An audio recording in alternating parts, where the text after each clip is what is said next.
This chilly December day, Joe Westen setting in as I always do, joined by Ned Reynolds. Ned, how are you this morning? A little on the damp and cold side, but it is December. It is December. We had some nice days this week, and now we're back to more true December weather. Sitting across from me today, Stormy Davis. Stormy, how are you? I'm doing good. I'm awake. I'm here. I figure that's a win for me. That's what all of us are saying. Ned's rubbing his face. I've yawned several times. I think there's been some naps going on, but we need to get up and going because there's a Chiefs football game in front of us. It's happening at noon, and it's a big game as they get set to take on the Miami Dolphins. Let's kick off the show with what we always kick off our show with, and it is Who's Hot in the NFL. Ned will bring us that. It's brought to you by All Service Air Service. We're going to see a rather interesting circumstance, not only in this game, but one coming up tonight with the Pittsburgh-Buffalo game in Buffalo. I think that will be a very decisive game, and who is going to represent whom in the playoffs and in what position they're going to be after the seeding. This one today between Miami and Kansas City, in all honesty, and I'll get into this in a little while, I don't think it's going to be much of a contest, but that's a private opinion, and we'll talk about that a little bit later. There are some other interesting games. Monday night, the Baltimore Ravens and the Cleveland Browns is a very interesting football game. And I'll tell you another one, too, a sleeper game. You know, next week, the Chiefs play the New Orleans Saints.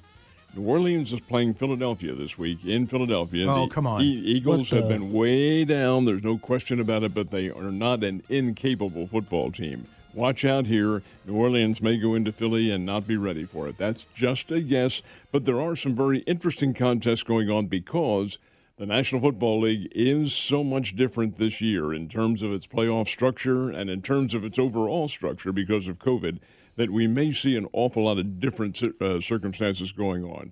And as far as today's game is concerned, we'll get into that one, but I do think the Chiefs win this one. Stormy, who are you liking right now in the NFL? Tell you what, I sat back and I watched that Cleveland-Tennessee Titans game last week, and if the Titans can turn on that defense like they did in the second half for a whole game, they will give any team in the NFL a lot of problems because that is a really tight, really tough defense. And so if they could figure out a way to do that, they could go a little further than some people are expecting so far. I'm going to give you two teams, Ned. I want to get your opinion on this. One is the LA Rams. They've looked really good. Mm-hmm. They're coming on playing a lot better. They've got the running game going. Goff looks decent, and their defense is really good. I can't disagree with that because the Rams have been through their down period this year, and almost all teams except the Chiefs go through periods. It's kind of a peaks and valleys circumstance. It happens in all pro sports. Well, the Rams did go through a valley, but they are back. I fully agree with you. They're a very dangerous football team. They can do a lot of things. Jared Goff has begun to really develop into a mature quarterback now and a leader on the field. And they have some good weapons on that ball club. They're one with whom to be reckoned. And my other one is the team from Washington because they surprised a lot of people by beating Pittsburgh, and they played well since Alex Smith has taken over. Yes and no. Here's the deal. Yes, Alex Smith is one tough character. Yeah. To come back from a horrendous injury. Folks, he almost had his leg amputated. Yes. And yet he is back there playing. Then he gets cut on the other leg, but that's a surface abrasion. Washington caught Pittsburgh at the right time. Pittsburgh has been playing just well enough to win, and you can't do that in the NFL and expect to come out victorious every time. Pittsburgh was due to be beaten. Washington is not all that bad. They're not a great team, but they're not all, they're right there in the National Football League East, or least, and they're certainly a contender in that least division. But as far as an overall strength, they played good defense, but they got Pittsburgh at the right time because the Steelers were ripe for a loss, and Washington was ready to get them then. Well, they played well beyond that, too. I think they had something like 3 or 4 wins in a row. And they've won, yes. As I say, they're not a bad team. Have they played the type of schedule that some of the others have? No, because they haven't really been relegated into that level. But they can play the game. They're somebody with whom you don't take lightly.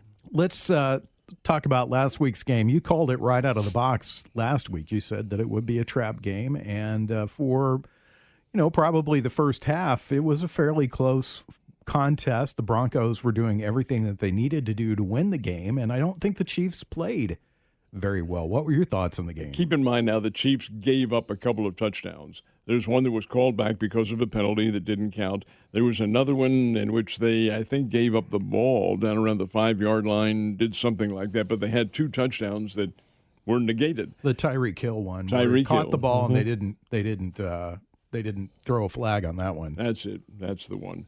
But the fact is that Kansas City's a better team than Denver. They played down to Denver's level, and they didn't really excel and do some of the aggressive things on offense that I've seen them do in the past. And maybe that's because they felt like they had it in the bag all the way. And watching the game, guys, I never got the feeling the Chiefs were going to lose. Never.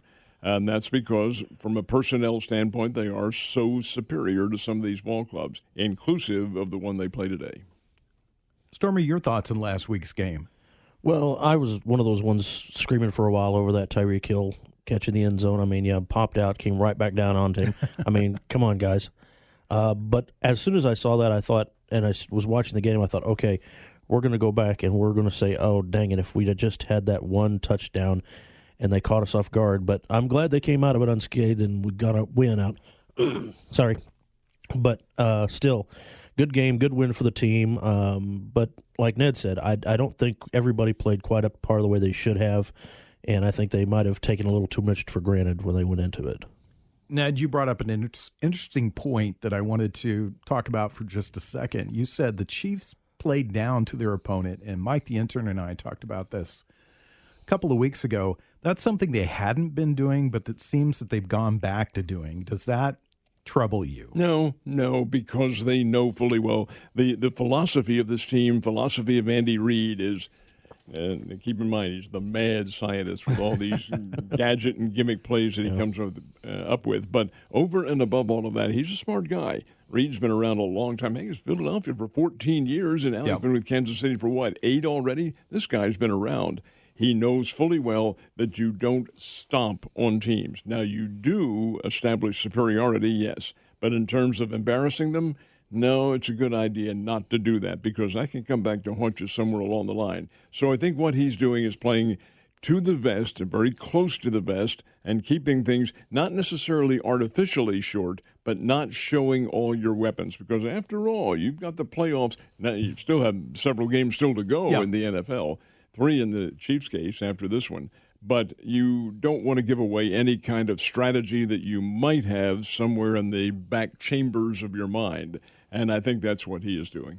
Stormy, your thoughts about that? Do you think it's troubling to you that the Chiefs are possibly playing down to opponents? It does trouble me, and it does with any team. We had another local team that played this weekend that kind of did that a little bit as well and worried me on that game too.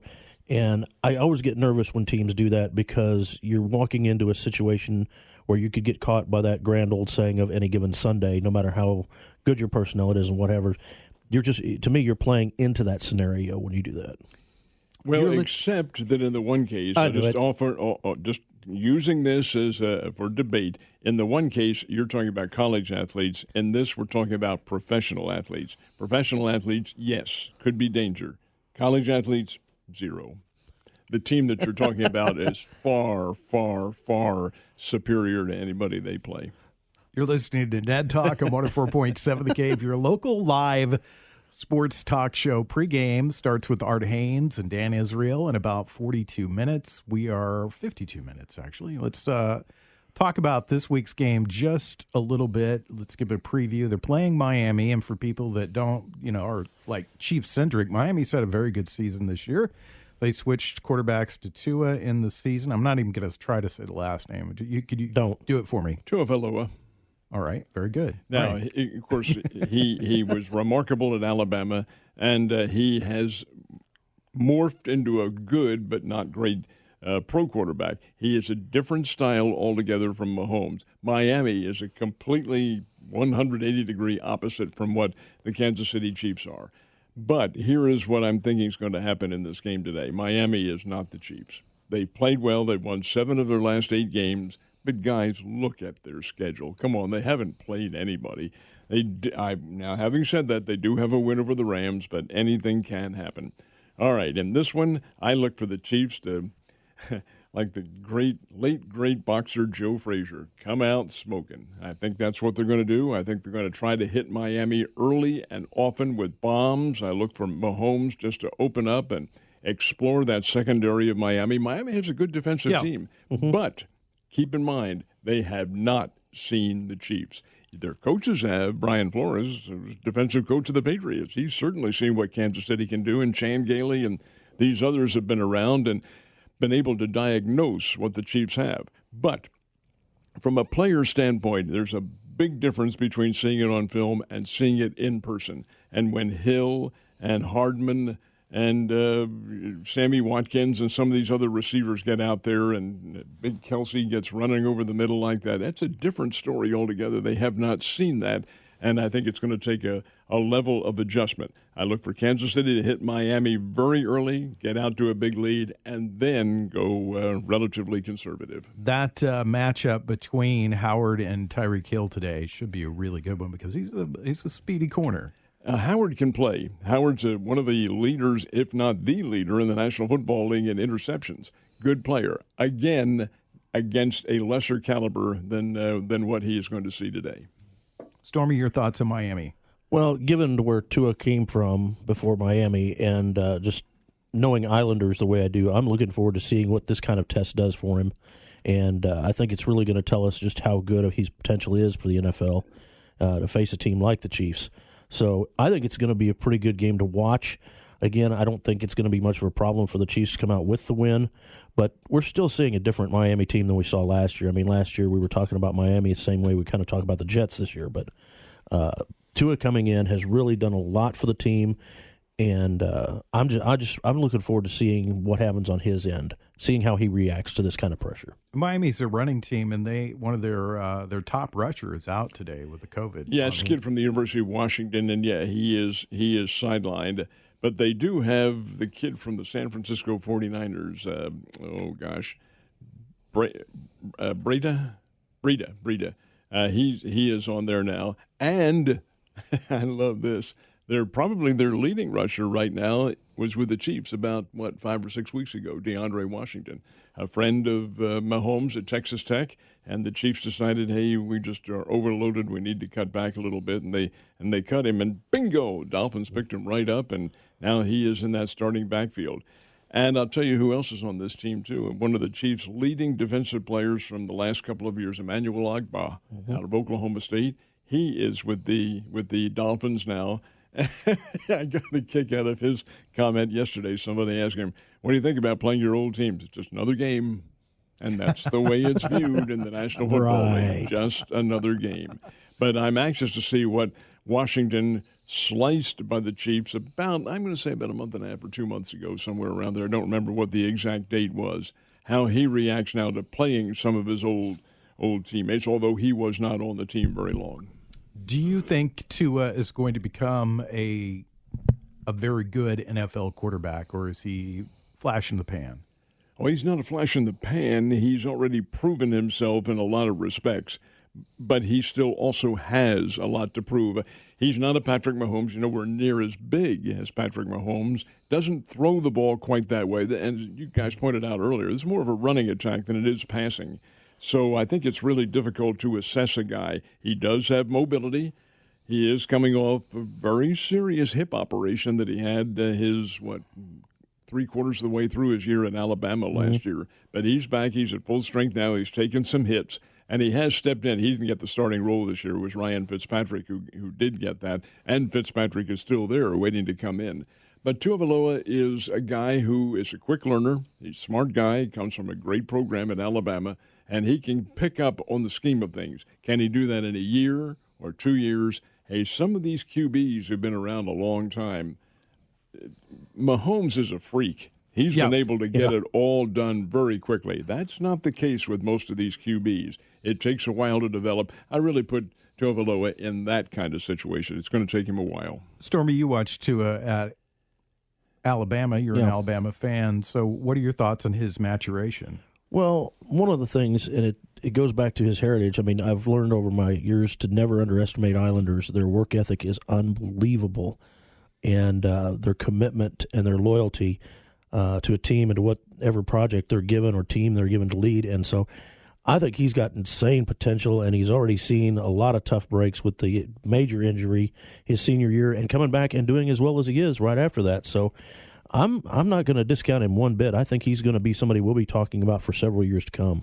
Well, it should be an exciting matchup between young quarterbacks, one established, one trying to establish himself. We'll have kickoff for that game right around noon, right here on 104.7 The Cave, your home for the world champion Kansas City Chiefs.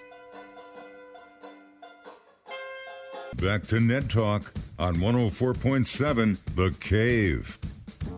A proud member of the Kansas City Chiefs radio network. It is football this time of season. We have Sunday, and then, of course, yesterday we had college football, and that's where we check in with Ned Reynolds. What's brewing in college football, brought to you by Arctic Food Equipment. What is going on? We had some very, very, very interesting football games, not the least of which was played down at the Swamp in Gainesville, Florida, where Florida, which, despite what happened last night, will still play Alabama for the Southeastern Conference Championship, just lost its way out of a possible national championship picture. They got beat by LSU 37-34 I can't believe that I am seeing these things in college football where discipline should be taking place. The game is tied 34-all, and here is LSU faced with a fourth down, or going to be faced with a fourth down situation. The pass is incomplete. Kid has the shoe knocked up into the air, and the Florida defensive back catches the shoe, just catches it, and then throws it in anger down the field. You know what that is? That is an unsportsmanlike conduct penalty. That's an automatic call, 15 yards. They get to keep the ball and kick a field goal a little bit later on. They march the ball down, get in field goal range. Florida comes, and it's a 57-yard field goal. Florida comes back in the final seconds of the game. They get within 51 yards and miss the field goal. LSU gets the win. Now, Florida still is the Southeastern Conference Eastern champion, so they'll play, or let's put it this way, they'll be the victim for Alabama next week in the SEC championship game. Cannon fodder. No, it's Pretty much. Well, yes. Yeah, Alabama goes to Fayetteville. And I'm laughing just kind of sardonically. It's a 3-3 game, and Arkansas punts the ball. Kid runs it back 80-some yards for a touchdown. So long, 51 or 52-3 is the final. Arkansas is just head and shoulders above I had an amazing pulled everybody. pork They sandwich are a last night. tremendously strong football team with a lot going for them. Up in Columbia, virtually the same thing. Missouri's playing with Georgia for a while, and then so long, gang. Big play happens, and Georgia runs away 49-14.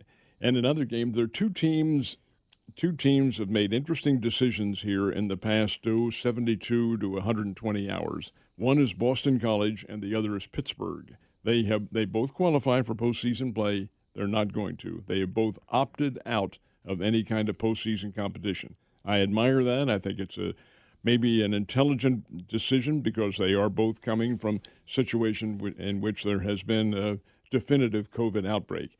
On the West Coast, they had a game late last night, Southern Cal, UCLA. Southern Cal holds on to beat UCLA. Now, here's the really interesting situation, because Southern Cal is scheduled to play Washington now in the Pac-12. Numbers just drive me nuts anymore. The Pac-12 championship game. Washington is hit by a COVID outbreak. Their game this week was canceled. If that outbreak hasn't been solved by this time next week, actually by, I believe it's a Saturday night game if I'm not mistaken, then the second place team, Oregon, will play. But what about Southern Cal? What happens to them if they have a COVID outbreak? Second place team, Colorado, gets the call. So you might have an altogether runner-up championship game. That is balderdash. That should not happen. Well, it's kind of crazy the way things are going this year, and we just let's talk about the biggest, because I think it's crazy, the biggest sports story in college football this week, and that was Ohio State. They were supposed to play Michigan yesterday, which is one of the biggest games of the year, and did not happen because of an outbreak at Michigan. There is a rule in the Big Ten that you have to play 6 games to qualify. and they have not played 6 games. They've played 5, but, well, we'll just bend the rules a little bit there. Money. Thank you. It figures into it. In a sense, though, yes, it looks like, well, it didn't look like they did amend the rules. They bent the rules to allow the Buckeyes to get in. In all fairness, that should happen. Ohio State is the best team in the conference. Would you leave the Big Ten Conference, one of the nation's premier leagues, out of it because of another team's fallibilities in getting the virus? Well, everything is equal when you come to this. But the Big Ten says, look, this team's the best of all. They would have probably slaughtered Michigan. Michigan's having a terrible year. Great traditional game, been going on for over 100 years. But the fact is that couldn't play. So should you penalize Ohio State because of that? You did make a rule. You had to play 6 games. It's impossible to do that. They've had several games, it was them who had the COVID outbreak, but others that caused them to have to postpone the games. But the Big Ten says, look, this is going to be a viable championship with Ohio State included, so we will bend and allow them to play for the championship game. And that championship game they should win. They play Northwestern on Saturday night at Lucas Oil Stadium in Indianapolis. Northwestern's had a great year, and they will go to a bowl game. But I can't see them beating Ohio State. But the answer to your question is, yes, I do agree with that. I think it's the right decision.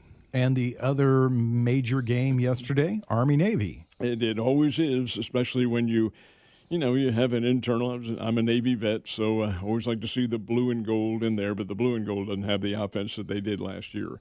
The Reynolds kid, who was their quarterback, is now in the NFL, and he was a record setter, national record setter with Navy. Just a great quarterback in that triple option offense. They don't have that kind of athlete this year, and as a matter of fact, they were shut out by Army.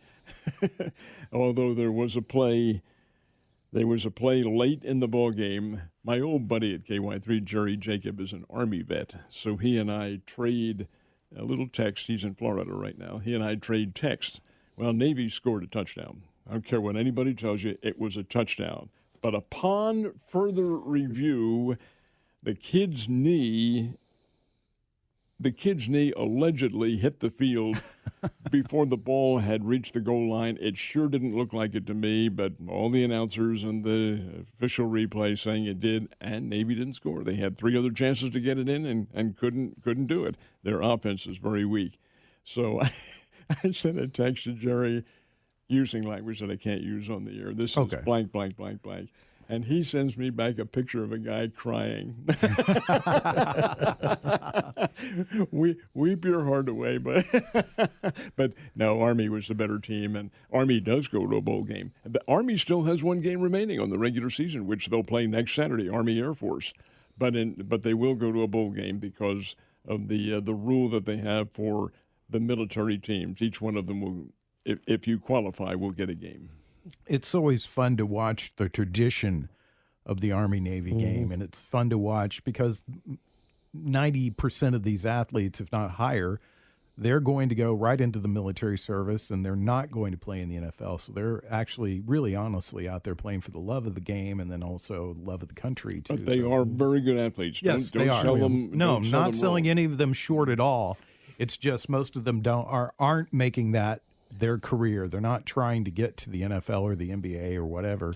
Their career is in the military. There are some who have made it. Yeah. Staubach and the Admiral David Robinson in the NBA, and others in pro football, Joe Bellino with the New England Patriots, but they all do serve their time. That's their commitment. They don't pay for their education. We do. They pay for it by giving 5 years of their time. David I Robinson. think it's great. Submarine service, 7-foot tall guy in a submarine. There isn't any way he was getting in a submarine. No. Let's talk about Alabama, Stormy. Of course, we have Josh Roberts as our Alabama fan, and you're our Alabama fan too. How'd they look yesterday? Really good. I mean, it's like Ned said. It's up to the next victim to see how well that goes. But they're a team this year that's just not going to be stopped, and with everything else going on in the world, I mean, it just makes them look that much more dominant. And so I'm looking forward to I'm looking for that number 18. I don't know why. All of a sudden, that number 18's in my head. Why would that be? Let's No, ask- but I just love watching them play, and God, never mind. I'm not going to So quote. let's talk about this for a second, Ned. Our top four in college football is not going to change. It's going to be Alabama, Clemson, Notre Dame, and Ohio State. Correct. How do you see that shaking out? Is it going to stay the same as it is right now as we head to the playoffs? Well, you have to understand that Notre Dame and Clemson are playing. They're playing Yeah. Saturday night. That's the ACC championship. So there's ifs, ands, and buts here in terms of how that game shapes up. If Clemson loses a second time, I can see them being knocked out of the top four. I can see that happening because Texas A&M has played very well. If Notre Dame loses, it'll be their first loss of the year, and depending on how they lose, if it's a Clemson blowout, like maybe a 49-10, or I don't think that'll happen, but if it is a large score, there is room for eliminating Notre Dame and putting Texas A&M in there and maybe boosting Ohio State up to number 3 and just kind of circumventing the whole situation the way it shapes up. I do think Clemson wins when they play on Saturday night. Actually, I think it's Saturday afternoon, come to think of it. In Charlotte, North Carolina, they play. I do think Clemson wins, but I think it'll be a fairly close game. Remember now, Clemson has a bitter pill to settle with Notre Dame, and that was the big celebration at South Bend about a month and a half ago. So with that having been said, as of now, I would say the chances of it staying the same are pretty good, but not solid yet because there's so many things that possibly could happen in these championship games. And Texas A&M is the team on the outside looking in. How did they do yesterday? Did they play? Or? They did not. They had the day off, so they did not play. They were idle. It wasn't a postponement of any sort. So what they do is just bide their time and then get set to. They're not, to my knowledge, in the Southeastern Conference protocol. That's not going to happen. It's going to be Alabama against Florida. But Texas A&M can just sit aside now and just watch and see how things shape up and where they're going to finally end up. Well, that's interesting, everything that's going on in college football. We'll be back and talk a little more about the Chiefs. You're listening to Ned Talk on 104.7 The Cave, your home for the world champion, Kansas City Chiefs. You're listening to Ned Talk on 104.7 The Cave, part of the Kansas City Chiefs Radio Network. Back to Ned Talk on 104.7 The Cave. A proud member of the Kansas City Chiefs Radio Network. It's good we're playing this wah-wah music because we have a retraction. Ned has a retraction for us. It's a brief one, but I said that Texas A&M would sit back and watch what happens. They won't sit back because as of now they do have one game remaining. It's a makeup game with Tennessee, which they'll play late Saturday morning in Knoxville. Now, as the week progresses, that thing could be, and I'm just suggesting possibilities, it won't be postponed because there's no time to make it up now. It could be canceled, but as of now, they do have the one game remaining. It has no bearing at all on the Southeastern Conference, none whatsoever, other than your final standing. Let's check in with the injury report, brought to you by Morrison, Webster, and Carlton. Stormy, what's going on with the injuries? Well, with the Chiefs, the only one that's listed that's probably definitely an out is, of course, the aforementioned Damian Wilson that Ned talked about earlier with his knee. The only one on the list that did have limited practice was Tyrann Mathieu due to a hip injury, but we'll have to see if he plays. And then down on the list for the Miami Dolphins, they've got a couple. Salvin Ahman, who is a running back, did not practice. Neither did Eric Flowers, and had a couple others on limited practice. But and then, of course, they've got the one. Is it receiver that's on the COVID list you mentioned earlier? It's running back. Ahmad. Oh, is it? That's the one? Okay. Well, he also has a shoulder problem apparently too, so he will be out. So, but right now that's a pretty clean bill of health for the Chiefs. NFL is a season of attrition, and the Chiefs have been really fortunate this year. I mean, extremely fortunate this year. You're shaking your head. I'm glad you brought that up, because it's not just fortunate. They've been overwhelmingly fortunate. There have not been any serious injuries. Yes, the bumps and bruises, and I think Chris Jones sat out because of a groin pull. But you know what? That's a nagging injury, a chronic injury that he has had for several years. And I think when it gets to aching too badly, they say, okay, Chris, you can sit out. And there have been others who have gone through circumstances like that. Frank Clark has had – actually, Clark's is not an injury as much as it is a stomach illness that he has that he can't seem to shake, and he's had that for a long time now. That's another chronic circumstance. But in terms of debilitating injuries, absolutely not at all. Well, last year Mahomes had the knee, and you had Tyreek Hill who sat out for 3 or 4 games with a thigh problem of some sort. None of that has happened. I attribute that to, yes, good fortune, but yes, also good training and doggone good physical conditioning. I expected a text from you last week because we always wrap up the show by picking our player of the game, and I picked the one guy that didn't play. Edwards-Helaire didn't play last week at all because that's not your fault. Because it was kind of. I should have known. That, but he sat out the whole game. He was dressed, and could have played, but the guy's ill. He had some kind of a stomach bug of some sort. He wasn't the only one. Bashad Breeland also was out with that, and those things. I think is it rotavirus? It's a virus. Mm-hmm. It's not the COVID, but it is a virus nonetheless. And it makes its rounds sometimes when you're in close quarters like that. But that's what he had. But there was a chance he could have played, so no, you're absolved. And you just I think the Chiefs probably schedule in Sammy Watkins to be hurt. So just because I was listening to the pregame shows. I was driving away last week, and they said, first part of the season, Sammy's there and great. In part of the season, Sammy's there and great. It's just those middle few games that he has trouble with. And he does make such a big difference in that offense because, you've got Tyreek Hill, you've got Travis Kelce, they're 1 and 1A, but Sammy Watkins is such a great route runner and always seems to find the pockets in the defense, especially against zones. And that guy makes so many big catches. Important ones, very important game-saving catches in a lot of cases.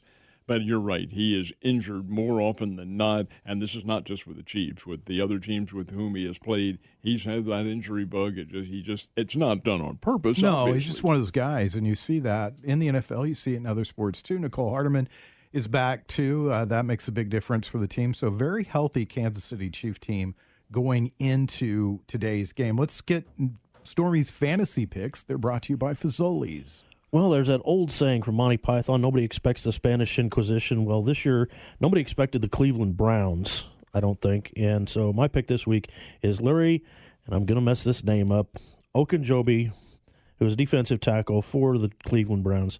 And he's got 17 tackles, 2 sacks so far. He's only 26 years old, but I think he's got a lot of great potential, and hopefully Joe Woods can get him up and going with being able to get in and out and play well today. So just somebody who could be an explosive defensive player coming up. This is a big week in the NFL. Several big games going on. What's the one that you're looking forward to the most? Well, are you talking about today or next week? Today. There's several good games on the schedule today too. The Baltimore Cleveland game tomorrow night, I think, is going to be a dandy, and the Pittsburgh Buffalo game tonight, I think, will be an extremely important one. But I'm also, guys, as you well know, I bleed the green and white. I want to see what Philadelphia does with the New Orleans Saints. Philadelphia is not as bad as they have played, and they have played badly. But they're capable of doing a lot of things. And a home game against a team like the Saints, I just find that a fascinating matchup. Stormy, your thoughts? Well, we've talked about it a couple times already, but yeah, the Baltimore-Cleveland game I think is going to be really a good one to watch. See if Cleveland really has what they have shown us so far this season. Also, you've got the Bills who are still playing better than people expected. That's a team that's not getting mentioned enough. And another one that some people aren't mentioning enough is also Indianapolis. They're also playing better than people expected.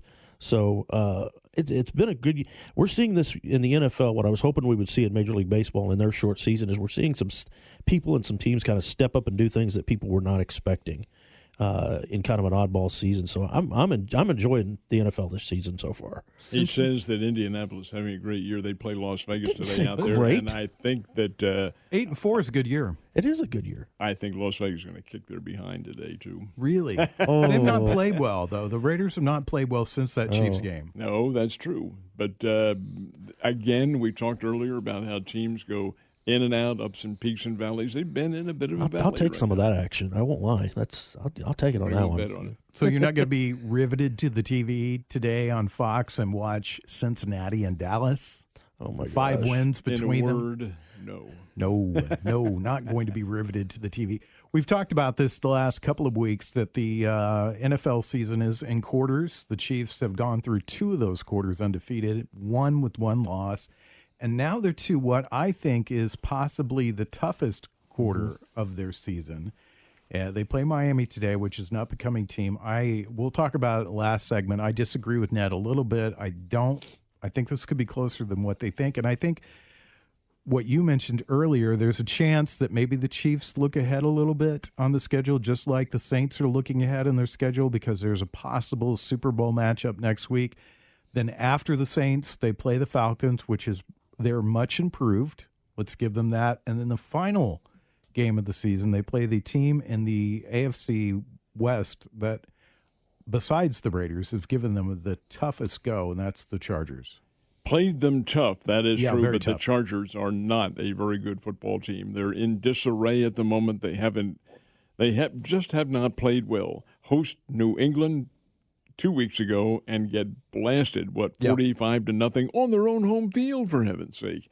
No, they're a very inconsistent football team, brought about by the fact that they have an inconsistency at quarterback. Now, the Herbert kid from Oregon is going to come in there and played well, has Tyrod Taylor on the sidelines. But are these guys, do they have the makeup of a contending team? They do not, no. They're on the Rams' home field, by the way, not their own home field. Well, they're renting it from the Rams. That's right. Exactly. Exactly. So what do you think? First of all, it's hard for me to believe that we're this far into the season, 12 games in. It seems like just yesterday we were sitting here and we were starting the season, but we're 12 games in. What do you think this last 4? Do you see the Chiefs going 4-0 or 3-1? I see them going 4-0. You think they'll beat the Saints? I do. Really? I think the Chiefs beat everybody that they play because they're the best team. I have no question in my mind that they are the best balanced, the best athletes, the best coached. They have everything going for them. Again, I'm not denying that the NFL is professional athletes and anything can happen, but I like the way the Chiefs play. Over the last couple of weeks, have thought to myself, the only team that's going to beat the Chiefs is the Kansas City Chiefs. And that's a distinct possibility. Stormy, your thoughts on this last quarter of the season? Well, as a fan like Ned, I'm very confident in the team to go 4-0 the last part of the season. However, from more of a coaching and insider standpoint, I do have to worry about the Saints. They are riding hot right now.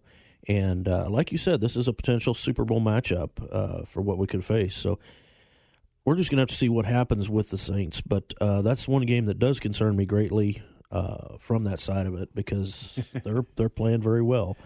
That's not the one that concerns me. The one that concerns me is the one right after the Saints, the Atlanta Falcons, because you have an emotional circumstance in which your team is down. There's going to be the problem if they have one. I agree wholeheartedly with you that we're about 12 minutes away from the start of pregame kickoff at noon right here on 104.7 The Cave, your home for the world champion Kansas City Chiefs.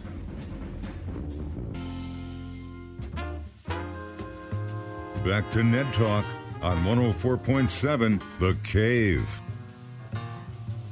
A proud member of the Kansas City Chiefs Radio Network.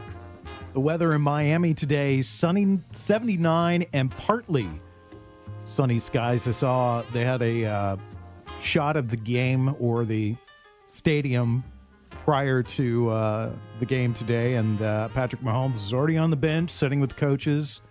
Fans were blowing on him so that he could cool off. So 79 in Miami should be a great day. Let's go to Ned and check out his Player of the Week. It is brought to you by Mid-Missouri Bank. I am going to go with Tyreek Hill today as the Player of the Week because I think the Chiefs are going to go to him early and as often as they can. While Miami does have a respectable defensive backfield, it isn't among the greatest.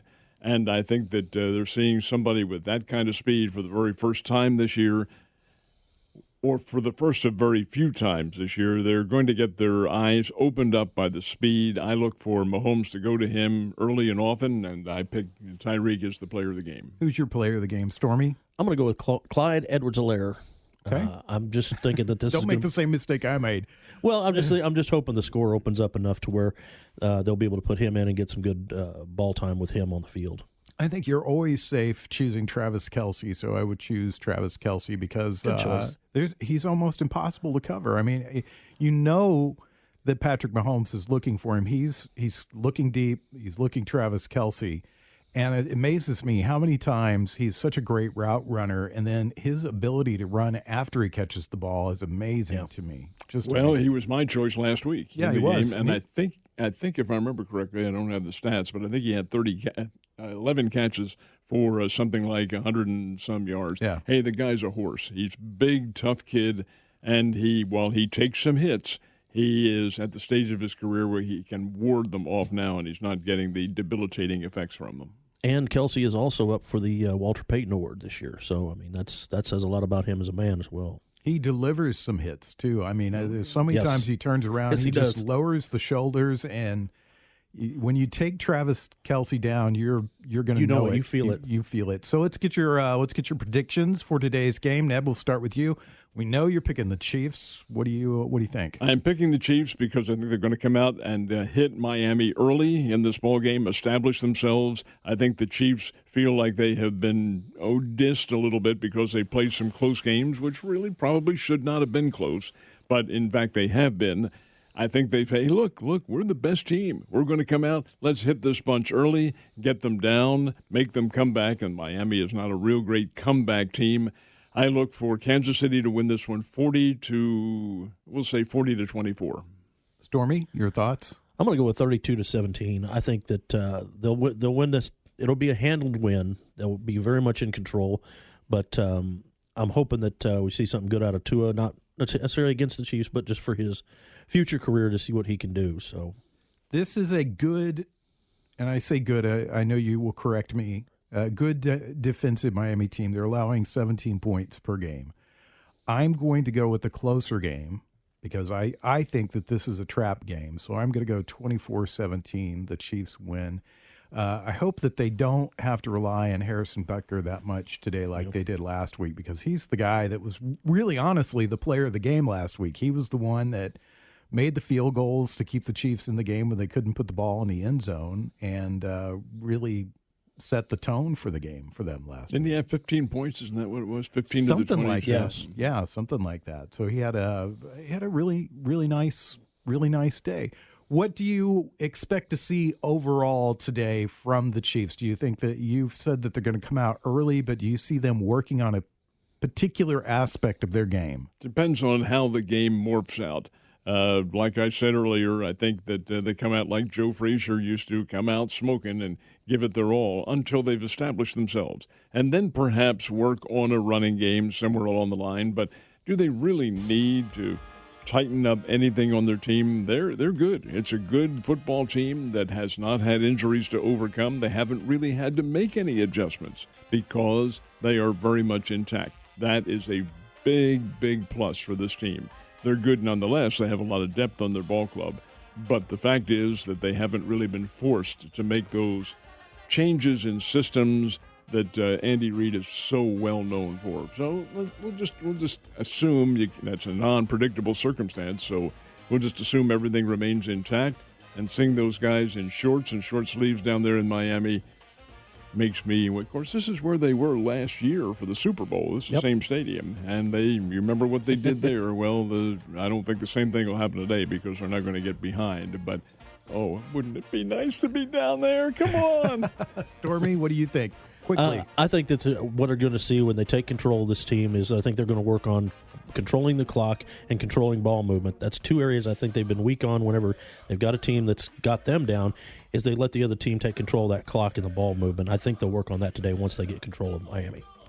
We are less than a minute away from the start of the pregame show. I want to thank Nick Fury, Renee Kinder, Corbin Campbell, Scott Meyer, and of course our fearless leader, Mike the intern. Enjoy the football this afternoon right here on 104.7 The Cave, your home for the world champion Kansas City Chiefs.